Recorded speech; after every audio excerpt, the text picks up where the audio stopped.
Oscar Wilde, Shannon and Aura's excellent Oscar adventure.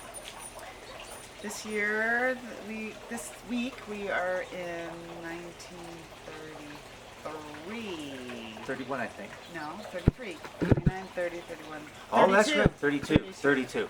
We're both off. 32 sounds good. Yeah, 32 is good. We selected the film Cimarron, which was Best Picture for that year, right? I think it was best photo or best picture. Was it best actor as well? No, I don't think Just so. best picture. Okay. Anyway, Shannon only saw part of it, so FYI. But I saw the whole thing and I was actually incredibly surprised.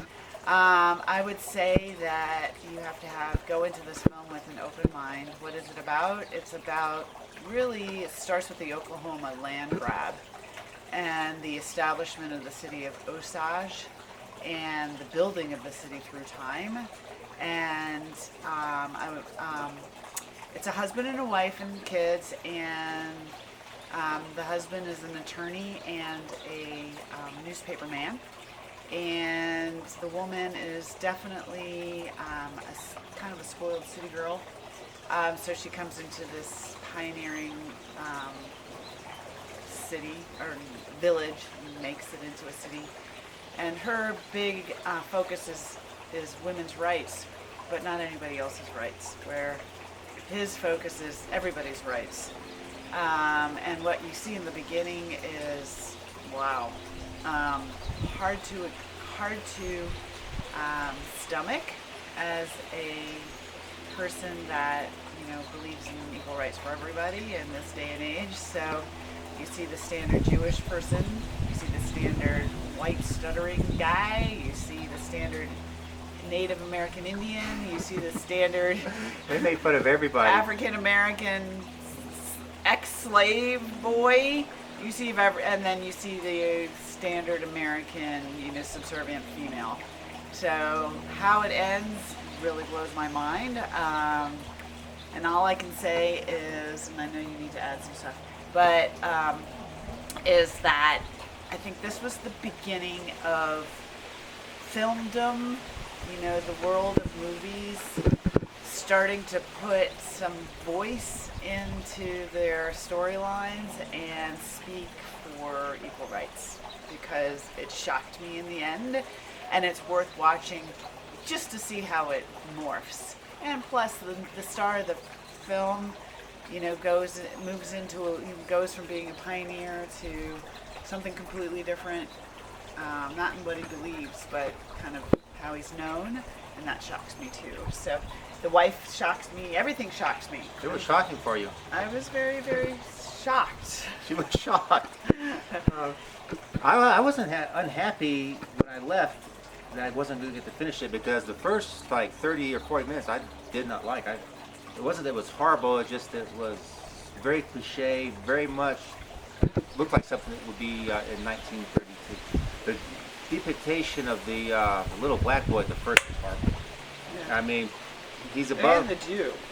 Oh yeah, no, that was all horrible. I didn't see as much And the of the Jew as you did. Everybody. But they had the little black boy on a little platform above the very affluent white family while they dined at dinner.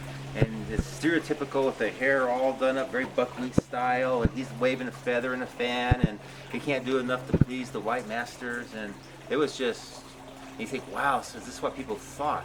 But then when Aura explained the end of the movie to me, it seemed like it went on a completely different tack than what I thought was going on. Yeah, it was definitely the beginning of making a point.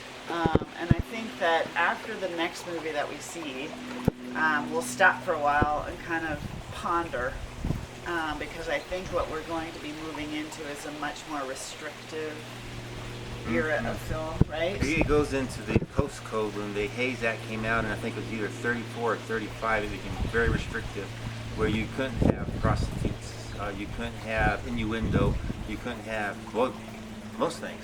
Yeah, They really cut back on everything it. in this one. The film, whether I would watch it, just like Shannon, I was very skeptical in the beginning, but I was committed to watching it, and I was just blown away by the film. At the end, I was extremely happy with the ending, even though the ending wasn't necessarily that happy. Hard not to tell you how it went because there's really a lot that needs to be explained through the film. I would strongly recommend it, I guess is my point. So, with that in mind, I think this is a quickie for us. I just have one more comment. Okay. Because Nora says it's not a Western, but it started out like a Western, and so I left it as a Western, and that's why I get to wear my hat today. No, it turns into a big city, Right. industrial age, you know. So it's kind of a microcosm of the expansion of the American West and, you know, how it grew from town to city. I guess Right. it looks like they explored that a little bit. Right. But the lead character, and I've noticed this about most of them, they're very well groomed. He's always very smooth shaven, immaculately dressed, with a lot of makeup on. And I compare that to the Clint Eastwood spaghetti westerns, and then the westerns that came along later, like the 3:10 to Yuma, where it's a more of a rugged, bearded, realistic-looking character. Or Hell on Wheels. Well, this lead character was pretty disheveled hair-wise. His hair was all over the place, but yeah, he still had the makeup. The next film that we're watching is really when we start recognizing the actors and actresses, though.